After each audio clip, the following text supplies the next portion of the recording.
face a little bit more narrow as compared to the white rhino you might encounter a little bit later on. And that's the black rhino right there. Actually considered the second largest of the antelopes. There's another bongo back in there. The bongo is called the ghost of the forest because it's rarely seen. Hungry hippos. Walk up to 6 miles in search of that food when they're really desperate. They're very territorial, very aggressive, actually considered the most dangerous animal in Africa for that aggression. To include the wildebeest. Does even make a myriad of different noises, up to 11 different noises, including a gackle, which is pretty startling. Often confused for dogs. They're actually not dogs, they're their own family, the hyenidae. Taking a bit of a snooze there.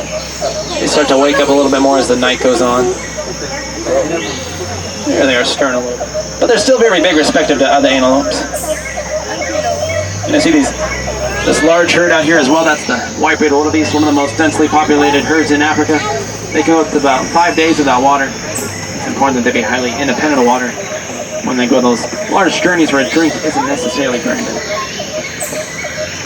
If the name wildebeest means wild beast in Afrikaans, it mostly refers to the kind of wild look about them, longer face, drooping mane. It also refers to kind of sporadic behavior when they're spooked or startled, a little more prone to stampeding.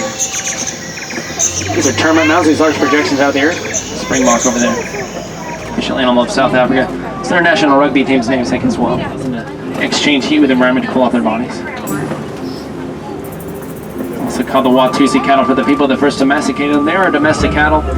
And in some terms, they're a sign of wealth. The more of these cows you have, the more wealthy you appear. Also referred to as the Egyptian longhorn, somewhat similar in appearance to the Texas longhorn.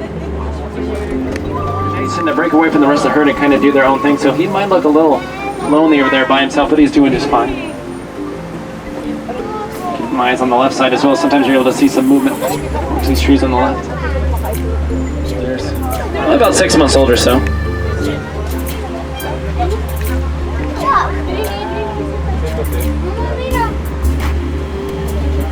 We're going to bring it around this one. White rhino is up to 5,000 pounds. And it can charge at speeds exceeding 35 miles per hour. Very, very powerful.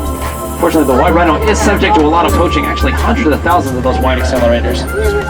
Although only about a quarter the size of a lion, so not as powerful as a lion. But that speed does help out substantially. Yeah, it looks like there's another one back in there. And even when a little bit... And their vision's about 6 times greater than ours in the dark. That's when they do the bulk of the hunting. That's when they start to get a little more active. They're dormant up to about 16 hours out of the day. Not necessarily asleep the whole time. Sometimes they're just going around this way. Water, water, water. The water bucket right there, my friends. Another look at these white rhinos, friends. And the bontabak a little bit farther back there. That's a relative of the wildebeest you saw before. Longer face like the wildebeest. And those do look like ostrich eggs there on the ground to your right. Ostrich is sometimes found about in the area. Very big birds, respectively, they lay very big eggs. Sometimes snakes, they're not particular. Looks like they might be cleaning themselves there, but probably also looking through the water. A bite to eat there.